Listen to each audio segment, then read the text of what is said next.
Why are people doing such weird stuff to try to improve their health? I swear, the things some people do, they just get into the weirdest things. I had a person that I was teaching how to work out, how to get strong, how to get in shape. I was teaching him personally, one on one. And he mentions his parents were doing a juice cleanse. And his parents were not in good shape. They were not even really what you would call healthy, I don't think. But they were doing a juice cleanse in order to improve their health. Now, folks, if you've been ignoring your health for decades, and overall your lifestyle habits are just unhealthy, meaning you're sedentary and you don't watch what you eat, and you're fairly overweight, like maybe even pushing the obese level, um, like morbidly obese even. Okay, so not in good health whatsoever. A juice cleanse, no matter how long you do it for, is not the way to go. That is not going to improve your health. Juice cleanses in general, any kind of cleanse detox program is just kind of BS in general. People, I mean, I'm not a scientist or anything, but I do read some scientific literature, and there's pretty much zero evidence to support that anything like a juice cleanse is going to have a positive effect on your health for the long term. Can you lose some weight?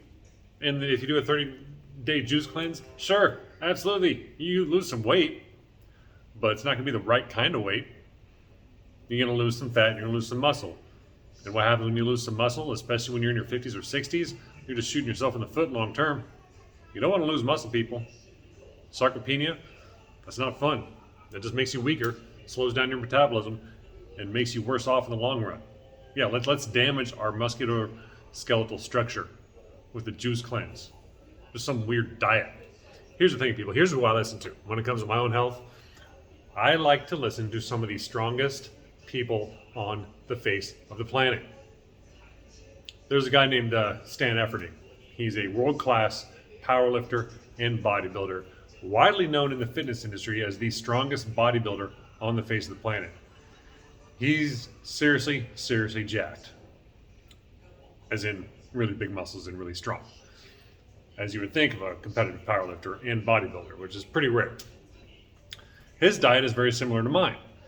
Now, the only difference is he's a lot more extreme with it. So he takes things a lot further. He's a lot more strict, mainly. Okay, so if he's going on a business trip or something like that, he actually packs his food with him. He has a whole case that he carries with him through the airports of just his food. I don't do that because I don't need to maintain, massive amounts of muscle mass and keep my strength up at world-class levels. I train more for general fitness and general athleticism, a really good strength to weight ratio, and just good overall physical capability. It's a lot different than trying to train for, world-class bodybuilding and powerlifting levels. But the diet are very similar. We eat a very good whole food, just a wide variety of whole natural foods, minimally processed, and we watch our macros. This guy's very strict with his macros. I know what my macros are. General, I head for a general ballpark, and I just keep an eye on things. I don't have to be super duper strict with my macros or my diet. Sometimes I am. There's a time and place for it, but overall, it's just not necessary. It's not necessary for me to do that to stay in good shape and good health. But I do follow the dietary programs of the strongest, most athletically, muscularly developed people on the planet because, by and large, folks, that's going to be the healthiest for 99.999% of the human population. It's not going to be veganism. It's not going to be keto. It's not going to be carnivore. Even though carnivores, of all of them, that's probably not that bad, but most people, because I still kind of consider it a more weird diet. And carnivores to me are kind of like the new vegans. How do you know someone's a vegan or a carnivore? Don't worry, they're going to tell you. One of those deals. Now, the reason they get such good results, even doing it for so long, is before they went carnivore or keto, their diet was absolute crap. They're eating junk. Most of their meals are even fast food, And they think, yeah, I went on keto or carnivore and everything just changed. Well, yeah, no kidding, because at least you went to some whole food. You base your diet, that's a whole food diet, like keto and carnivore largely is a whole food diet. Do I think it's the best whole food diet out there? No, I don't. Because I don't see the strongest people on the planet using those diets. That's my litmus test, if that's even the right word.